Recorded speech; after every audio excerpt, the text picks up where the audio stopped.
Ya. Itu kalau memetik yang bagus itu jadi sebenarnya itu kalau yang bagus tidak sama rata. Ya. Umpama tipe A terus di sama rata asma sebenarnya tidak. Itu yang bagus itu memang yang harus dipetik itu memang yang perlu memang.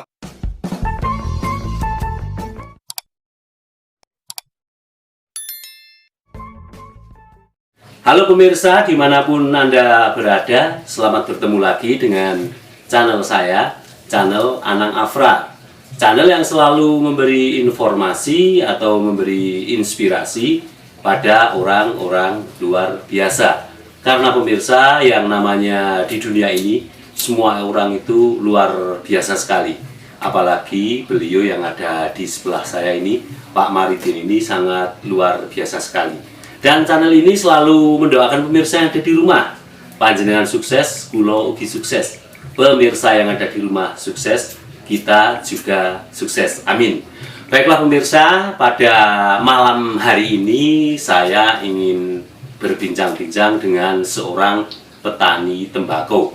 Beliau bernama Pak Maridin. Beliau itu merupakan seorang perajin petani tembakau atau perajin tembakau yang kalau di Temanggung bisa dikatakan tembakau lembutan, karena tembakau lembutan ini di wilayah Temanggung ini istilahnya baru viral. Ini banyak orang yang sekarang itu suka istilahnya ngelinting daripada membeli rokok. Nah, daripada pemirsa yang ada di rumah penasaran, marilah ikuti obrolan saya dengan Pak Maridin. Oke, selamat malam Pak Maridin. Selamat malam Pak Anang. Iya, ya, terima kasih Pak Maridin telah mampir ke channel Anang Afra ya. Ya, ini Pak Maridin, Pak Maridin itu kan sebagai petani tembakau atau sering memproduksi tembakau lembutan ya. Nah ini kan orang, kalau yang namanya orang di luar Temanggung itu tahunya kan istilahnya menikmati tembakau. Mungkin pemirsa yang ada di rumah belum tahu cara prosesnya. Nah, yang ingin saya tanyakan itu proses penanaman tembakau yang berkualitas itu, yang pertama itu apa tuh rahasianya? Oh ya.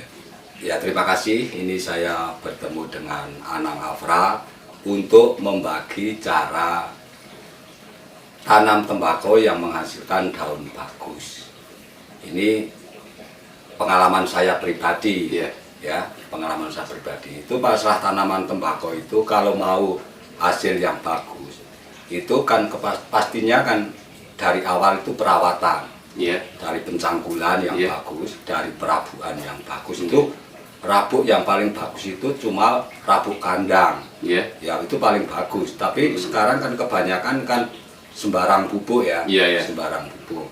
Tapi kalau pengalaman saya itu sudah dibuat prinsip itu hasil yang bagus cuma pupuk kandang.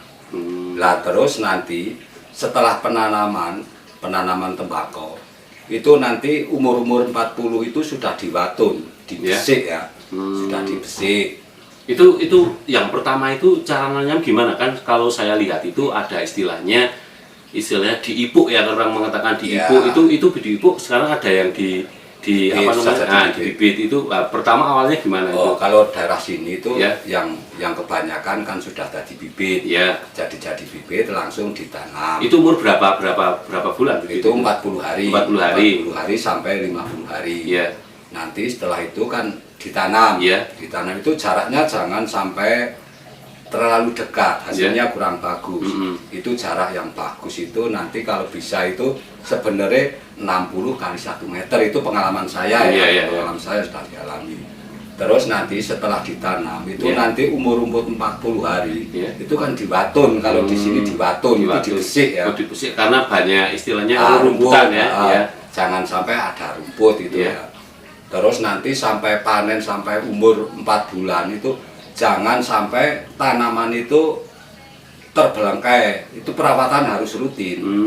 Harus rutin sampai umur nanti kalau kan nanti umur 70 hari sampai 90 hari itu sudah watunan 2 kali sebenarnya ya. Terus nanti kalau sudah diwatun itu kan 70 hari kan tumbuh bunga ya, kembang itu bunga di tembakau itu ya. Nanti kalau sudah dipungkel, itu otomatis 10 hari, itu telat-telatnya 10 hari sudah diperidil. Jangan sampai peridilan itu nganti kasep, sampai kasep itu telat ya. Perintilan itu yang ditumbuh di sela-sela tembakau itu di ya? pampang itu, Ya. itu jangan sampai nanti terlambat meridili. Ya. Nanti daunnya kurang bagus. Ya. Yang bagus itu perintilan jangan sampai telat. Mm-mm. Terus rumput di lokasi itu jangan sampai ada sebenarnya. Itu nanti bisa menghasilkan daun yang bagus. Ya seperti itu. Seperti itu. Nah, tapi kalau menurut saya itu kan walaupun ini di wilayah Swindoro, Sumbing, otomatis kalau di sini di Sumbing ya. Ya. Nah, itu kan katanya itu tanah juga mempengaruhi itu. Oh, iya. Kalau penghasilan tembakau yang bagus itu tanah yang seperti apa kalau di wilayah sini? Sebenarnya jadi tanah itu tidak ada yang mempengaruhi. Cuma perawatan petaninya aja. Ya, petaninya aja. Yang pokok itu kalau masalah tembakau mau menghasilkan yang bagus itu pertama itu pupuk ya. Iya. Pupuk itu harus pupuk kandang. Iya. Itu yang bagus. Tapi sekarang memang sudah banyak sekali yang sak senengi dewe. Iya. Ya toh, sak senengi dewe itu kan hak asasi. Iya. Tapi kalau prinsip saya pupuk itu pupuk kandang. Terus perawatan yang paling penting perawatan. Jadi tanah itu tidak Pengaruh tidak. Seperti itu. Ternyata ini pemirsa yang ada di rumah, ternyata menanam tembakau itu yang saya tahu itu tanahnya berpengaruh, ternyata tidak. Yang berpengaruh yang sangat berpengaruh itu merupakan perawatan Ya, kalau perawatan menurut pokok. cerita Pak Maridin ini. Ya. Nah ini Pak Maridin kalau Ya. istilahnya itu tembakau itu sampai panen itu panennya itu caranya gimana sih cara panennya itu? Oh ya, ini terima kasih Pak Anang Afra karena masalah panen. Panen itu yang bagus kalau daerah Sumbing itu kan Ya. diangkat ya. Iya. Diangkat itu nanti kalau medek itu kalau tipe A Ya. semua itu bawah semua. Oh bawah itu tipe A ya, paling bawah ya. Itu adat sini adat daerah. Grade ya, grade ya. Ya, Nah, grade. grade. Terus nanti tahap kedua kan Ya. atasnya lagi. Ya. Itu kalau memetik yang bagus itu jadi sebenarnya itu kalau yang bagus tidak sama rata. Ya. Umpama tipe A terus sama rata asma sebenarnya tidak. Itu yang bagus itu memang yang harus dipetik itu memang yang perlu memang sudah sudah waktunya petik itu sebenarnya dipilihi. Oh, Kalau- dicari yang sudah waktunya ya, dipetik benar, ya. seperti itu. Tapi kalau merata itu tanaman kan tidak sama. Iya. Ada yang kecil, Iya. ada yang umurnya sudah lebih. Itu kan daun kualitasnya kan berbeda. Sebenarnya kalau medek itu yang bagus itu dipilih. Ya. Dipilih yang waktunya memang itu waktunya medek. Tepat ya waktunya. Iya, tepat waktunya tepat. Jangan sampai telat, jangan sampai kuning-kuning itu jangan Iya. sebenarnya. Itu kalau sampai kuning gimana itu? Itu kualitasnya kurang bagus. Oh, kualitasnya kurang bagus. ya. Makanya kalau orang daerah Sumbing itu memang kebanyakan kalau medek itu tipe A, kualitas A semua itu merata itu Iya. sudah kebanyakan. Iya. Tapi yang bagus itu dipilih sebenarnya. Dipilih yang waktunya itu dipetik. Itu Iya. harus dipetik di bawah bulan.